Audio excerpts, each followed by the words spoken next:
Hi, this is Derek Jordan.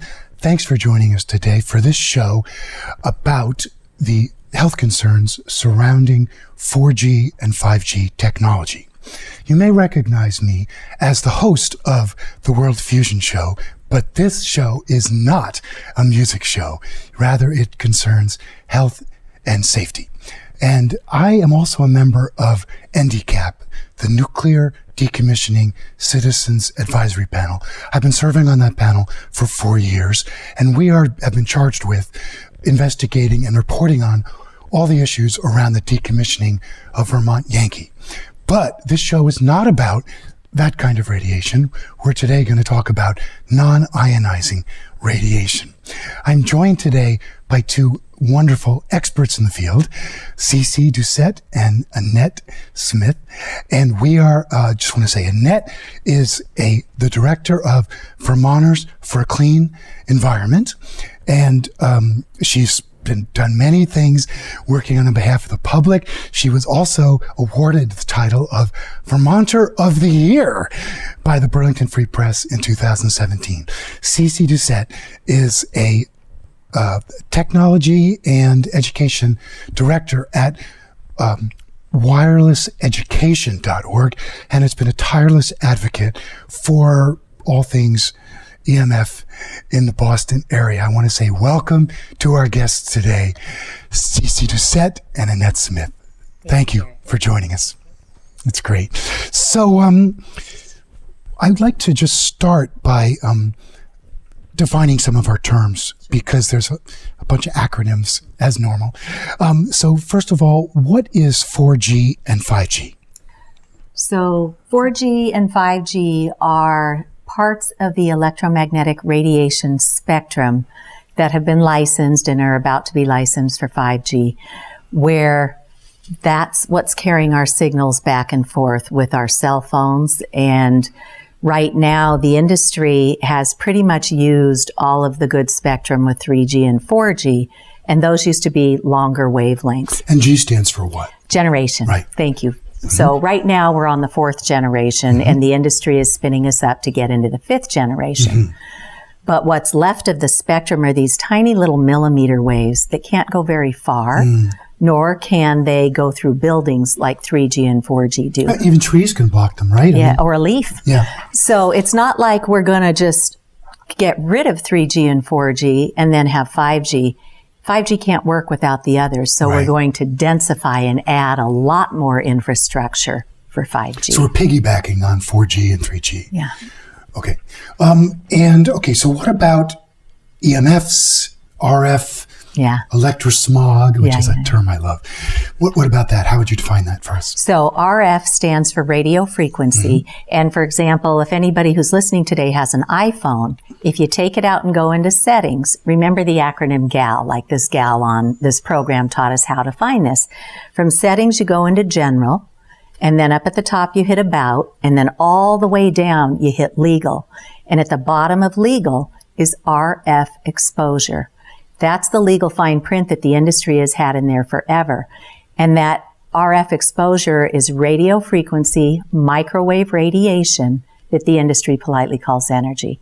And in our very own personal devices, it tells us to keep these things off our bodies, or else you may exceed the FCC limits for public radiation exposure. So what's the distance that they ask you or that you think is safe? There is no safe level of microwave radiation identified in the scientific literature. Mm-hmm. And so the FCC back in the 90s set a limit, way up here. And we now have literally thousands of studies all over the world showing biological harm way down here. Yeah. So just because the FCC has a guideline, not even a standard, that does not mean it's safe. That's right. It was never safety tested before any of this wireless technology came to market. Human guinea pigs, once again. And our standards are much, much higher than in other countries, like That's Russia true. or Italy.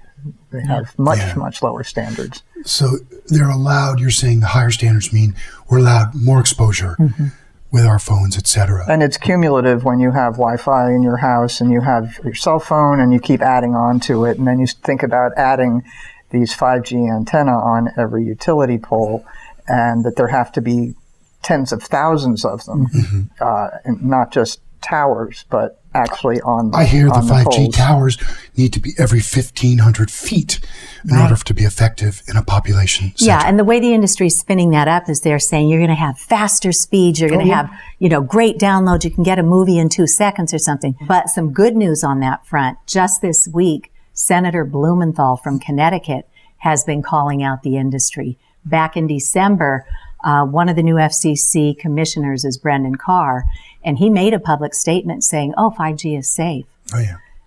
And he's now been called out to say, please prove the evidence based That's right. on this statement. Good. And they haven't been able to come up with anything. They're doing this. They're saying, well, the FDA says this, and and so I am so grateful because this is the first time I think in our history that publicly the industry has been called out by a member of Congress to say, we should not be bringing this to market if it has not been safety tested. Who was Attorney General of Connecticut for 20 years too. Yeah, So and- someone with real credibility, and it's almost a miracle, but it's long overdue. Well, there are those who have been educating him for years and have been working very hard behind the scenes. Blake Levitt did a press conference with him, and she has been a tireless advocate for public health down She's in great. Connecticut. Yeah. So EMF, what's EMF? Electromagnetic field. So when you have electrical signals and magnetic signals that come like this, back in the old days when we just had radio and TV signals, our bodies can acclimate to that pretty well because it comes along on this nice rolling continuous sine wave. So unless you happen to be right under the broadcast tower and you're getting a walloping dose, we can deal with that pretty well. What we did with digital technologies, we added another wave on top of that, but it's a square spiked pulsed erratic wave, and it's doing this at our system billions of cycles per second.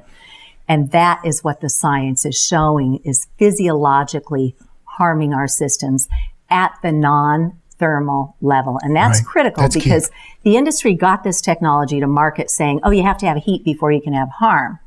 And by the way, when they were testing these, they didn't put the cell phone right up against your head the way that we all know We do. people use it today. They put a spacer in there. And then they put a probe inside a mannequin's head who, we'll call him Sam. He's a specific anthropomorphic mannequin. 90th percentile of military fitness, like 6'2", 220 pounds, which doesn't resemble pretty much any of us. Not kids, you maybe, for sure. but there was no testing on children. There's no testing on fetuses, the elderly, or people with an existing health condition. Right. And we literally have thousands of studies all over the world showing great biological harm at the non-thermal level. Yeah. And in fact, in 2000, T-Mobile, the parent company in Germany of our T-Mobile here, got the scientists together and said, please let us know what we should know about wireless radiation and health. And they did a full study and we never saw it, Yeah. right? And they continued to push this out. The telecom industry commissioned their own study back in the 90s when the first woman died of a brain tumor, and her oncologist got on Larry King Live, and they said these were unusual tumors on the side of her head, not normally where a brain tumor would enter the brain. And they happened to line up with her cell phone. And that became a PR nightmare. So the industry stepped up, said, let us do the research. We have the funds. They did the research. Took several years, 200 scientists.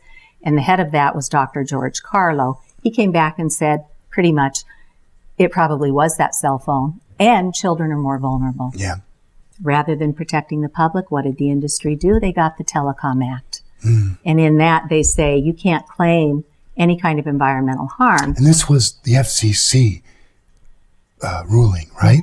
Back in 96. Yeah. 1996. Yeah. Right? So their testing was for heat from one device in a half an hour. We have nothing for what we are submerged in today. You think about our children and our classrooms.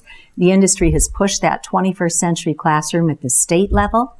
And now when you talk about this topic to your school committee members, they look at you like deer in the headlights. Yeah. And that was very puzzling until we figured out, if you go and look on the Department of Education websites, our schools are being accountable for rolling out all this toxic technology into our schools. And we wonder, you talk to any teacher today, ask them how many tissue boxes they're going through for all the nosebleeds these kids are getting. Talk to the school nurse about headaches, anxiety, depression, suicidal ideation, nausea, brain fog, inability to concentrate. Yeah. We know scientifically that this microwave radiation, constant exposure, can do that. But you're not talking about 5G. Well, That's right.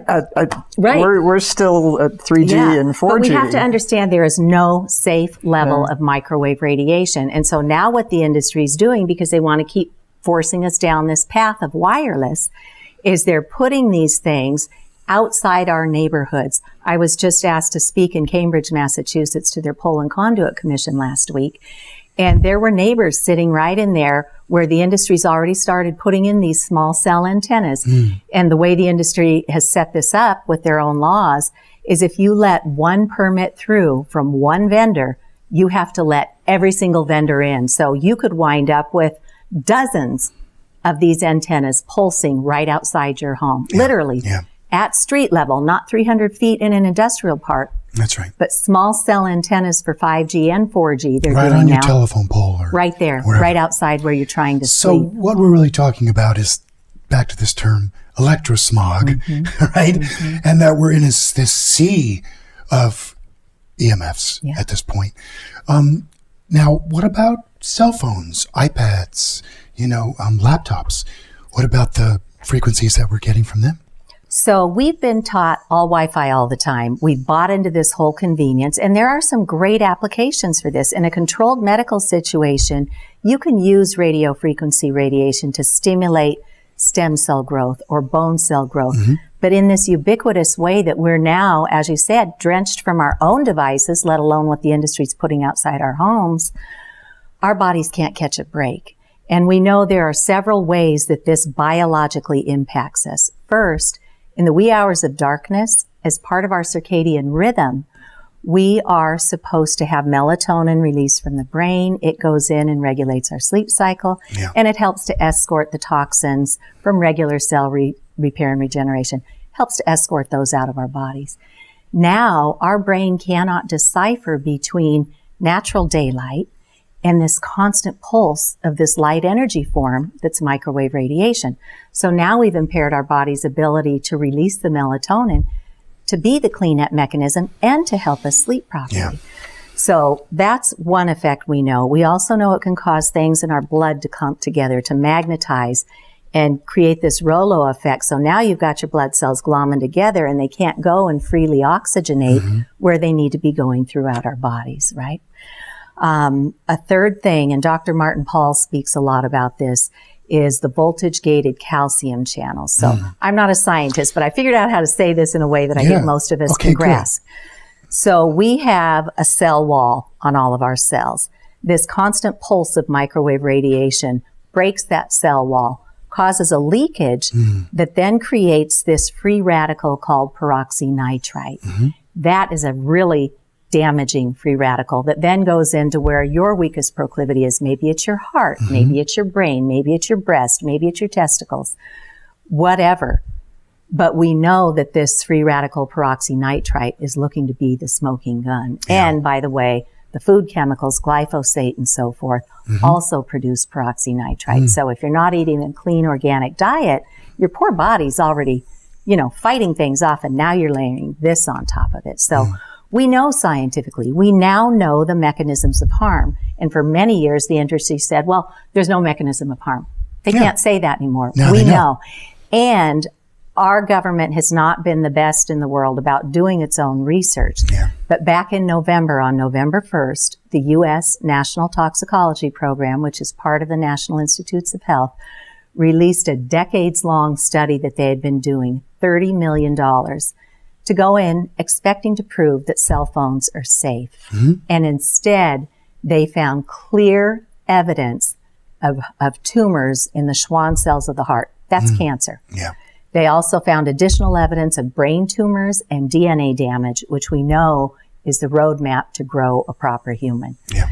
The Ramazzini study in Italy also did a big finding in 2018, and their results corroborate ours and vice versa. So the industry can't say, oh, you need more science. That's right. We have the science. What But we the need is Vermont- public education. The Vermont Department of Health still has on its website from 2012 that the only exposure is through heating. Right. It's just buying into the FCC. And for Vermont's Department of Health to say that is very disturbing. Yeah. It is, but they're looking at the higher authorities. They're looking at the CDC, and there's evidence that the CDC knew about this and then took information down. Likely they got pressured by the industry. But there's a great report that anybody can read for free. It's called Captured Agency, How the Federal Communications Commission is Dominated by the Industries it presumably regulates. Yeah. We also have indicators that other federal agencies are captured agencies, but Harvard put out this captured agency report. Anybody can go online and look up Harvard captured agency. Beautiful. And that was the missing piece for me, because when I first learned about this, I was doing campaigns for my school district to get what we thought we needed for this 21st century classroom. And I'm like, and you do a cursory search, is Wi-Fi okay? You will find studies saying, we did these studies and there was no harm. I didn't know it at the time, but those were primarily industry funded, done under conditions, short term, that would show no harm. But no harm is never the same thing as safe. That's right. So I kept thinking, well, then I got to the real scientific studies, and the ones that actually got me on my feet were the sperm and the reproductive studies, because they've taken male human sperm, exposed it to a laptop with the antennas on, it changed the DNA, slowed the motility, and caused far fewer sperm to be viable in just 4 hours of exposure. The Vermont Telecommunications Plan that is currently up for adoption says 5G should come to rural Vermont, and the state should take efforts to improve its reach into rural areas. And then it goes on to say that 5G small cell network should be encouraged through regulatory reforms. Such reforms should include an expedited process for permitting facilities on utility poles along travel corridors, and that low-orbiting satellites will bring new broadband to rural and wilderness that's classic. spaces. That was clearly written by the industry. We've seen something similar in Massachusetts, where they write a bylaw so that you can adopt this ordinance, and they're thinking, hey, we'll just give them this ordinance. Here it is, petition for rulemaking. It was filed in January, and they've opened a rulemaking just this week. So this train has left the station in Vermont, and we're still trying to figure out where are the pressure points. And we need to educate our legislators. We need to educate our Department of Health, our Commissioner of Public Service, the Public Utility Commission. We've got a long-range transportation plan that talks about the growth of new technologies such as autonomous vehicles and 5G cellular networks. This also is up for comment, yet nowhere in the actual document does it say 5G. So there are all these pieces that are being put in place outside of public view that by the time, if we don't do something right now, by the time it gets to the point where people are aware of what are those things going up on the utility poles outside my house, it's not only is there nothing that we can do about it, but even now it's looking very challenging to figure out how to slow this down. Yeah. Well, we are very lucky. There's some excellent resources today. Patty and Doug Wood run a group called Grassroots Environmental Education. She just won an award from the EPA because she's been trying to help protect our children and our communities for a long time. They have just recently put up a website called Americans for Responsible Technology. And if you are organizing groups, please reach out to them and get on their list, because when they go into DC, they can then represent you here in Vermont. They also have a website called Win19, like we're going to win this, but it's Wireless Information Network. People can get out there and network with one another there. So that's a really great resource. But the third one that they have is called Telecom Power Grab, because this is a huge power grab by the telecom industry. It's all about the money. It is. It is.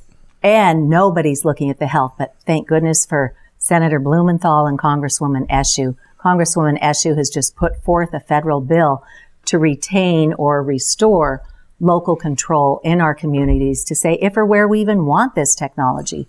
Right now, they're trying to take away that local control throughout the United States, and they're trying to lowball our communities, because most of our towns have already negotiated appropriate rates for using public property to mount these antennas on. And now they want to come in and lowball us.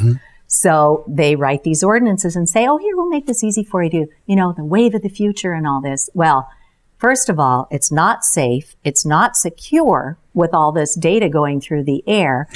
physically it's not safe. We know how many telephone poles get hit by cars, and now you're going to have radio frequency or emitters right there on the ground.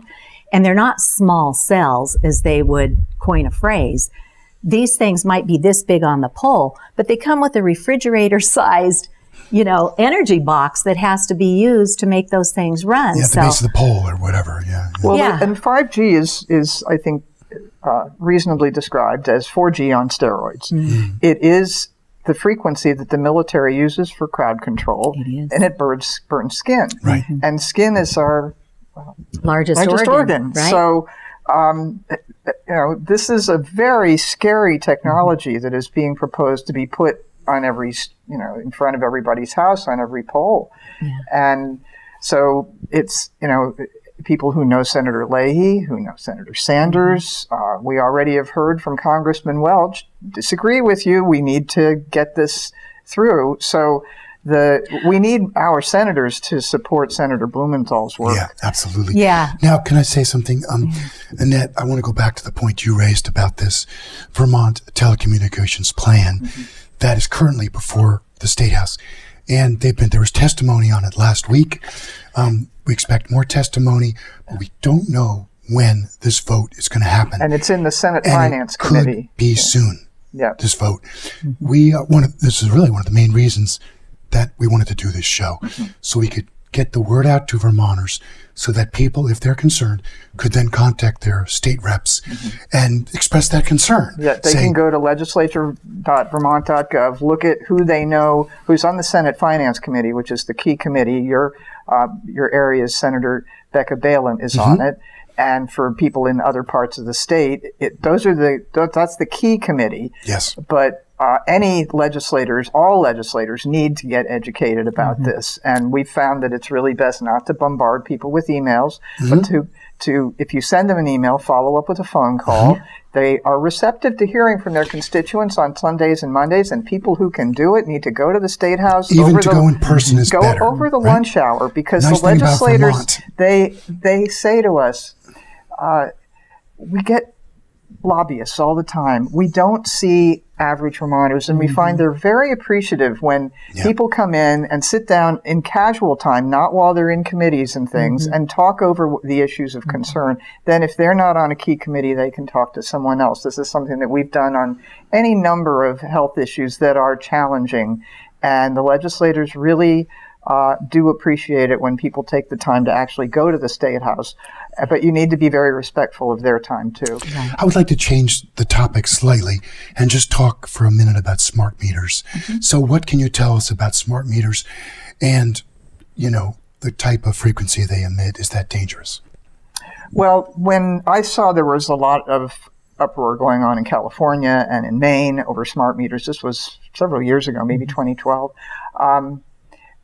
I saw trouble brewing. And since I'm sort of in that area where I expect to hear from people, I had a staff person in the State House, and I said, just go to every committee where you see smart meters being discussed. And so he went in and he said, and we did not take the health issue side of it at all. We find the health issues are very problematic often. Yeah. This issue is a little different because there is so much science behind it. But we made it about choice. People have a right to have a choice. And we negotiated an opt-out. It came with a fee. And then we worked with legislators further, and they made it so if you have a smart meter and you don't want it, you can call up your utility and say, I don't want it, take it out. And you were instrumental in this. It happened because of my organization. Yeah. And because I saw it coming. So I've been looking at this in a similar way, but that was with the utilities. That was Green Mountain Power, at the time Central Vermont Public Service. They took the lead on it, and they wanted to work with us on it because they didn't believe that a critical number would opt out to make it a problem. But getting that retroactive feature is really amazing because you get people who have problems in their home, they're getting headaches, they finally figure out the smart meter's outside my bedroom. Right. But in terms of the frequencies, these are pulsing, and they are pulsing probably more than the utilities claim. We just heard from a GMP spokesman that every 15 minutes, 24 hours a day, these smart meters attached to people's homes, schools, businesses, emit these frequencies. It's a handshake, I guess, with the company, right? And then there are these gatekeepers, I guess. Gatekeepers that collect the data. And so if you have one of those outside your house, you're getting bombarded from all around. That's right. And we have a question about where people are reporting seeing these gray boxes go up on poles with lots of wires connected, and we don't really know what those are. So anybody watching this who has any information about what they are, and we're still learning about what's being deployed right now. And we would like to ask our audience if they see these mysterious boxes that are brand new. Take a picture, get the street address, and get in touch with us or some other organization so we can start to make a list of where these are going up till we can find out what they really are, because we don't know yet. Right. Hey, can I just take a moment to talk about solutions? Absolutely. So there's a policy group out of Washington, D.C. called the National Institute for Science, Law, and Public Policy. They put out a free book called Reinventing Wires, The Future of Landlines and Networks. So as we're raising these issues with our towns, with our states, with the federal levels, we also need to guide them toward the solutions, and that is hardwired technology. The industry started out promising us and actually taxing us on our bills to bring hardwired technology to the premise, be it fiber optics or cable or, our copper landlines. That is safe technology. Once you have it to the premise, you just hook up with an Ethernet cable, and then you can hook up your phone. You can get something like a Lightning to RJ45 Ethernet adapter, hook that into an Ethernet cable, and then you can hook your iPhone to it. And then you can sit there and surf the web, text, whatever. Or your computer, right? And your computer, your iPad. Yep. If you have a MacBook, you need a Thunderbolt to Gigabit Ethernet adapter. If you have something other than an Apple product, an Android, there are pluggable devices. You just need to make sure that your specific device has an operating system that supports it. So this is not insurmountable. Right. What we have to do, as you said, is get ahead of it now, because the industry is moving fast. And all the legislators I've met with in Massachusetts, I always started with, help me to understand what you might know about the biological effects of today's wireless technology. Right. And the answer was always, well, I really don't know much. So they don't. And it's not their fault, because all they've heard from industry is economic boom. And I've had the privilege of meeting Frank Clegg, who's the retired president of Microsoft Canada. And he assures us the industry can absolutely do better. They can make it faster. They can make it safer. And whatever they make next is going to bring a whole nother economic boom. But it cannot be this untested wireless radiation. However, the dynamic in our state house in Vermont is we are so underserved, we absolutely have to build things out. And so the education part of how, for instance, 4G, Vermont Public Radio Vermont Edition did a program, which people can find on Vermont Edition, that says that building out 5G isn't going to help with areas that aren't served by 4G. And so I posted in a couple of comments, I posted Senator Blumenthal's press conference, and then I posted a forum that you were part of and that Cece was part of in Michigan, with all these fabulous speakers, including Frank Clegg. And if people really want to dive further into this topic, they're divided up into 5 and 10 minute segments, and it's incredibly educational. Well, you guys have been tremendous. I want to wrap this up right now, but I want to say thank you so much, Cece Doucette and Annette Smith, for joining us today for this show, just to start to introduce this topic to Vermonters. And maybe we'll get to do a second show at some point to go into even more depth, because of course there's a lot more. So, hey, I wanted to just say thank you so much for joining us today. This is Derek Jordan. I'm a member of EMF Safety for Vermont in Brattleboro.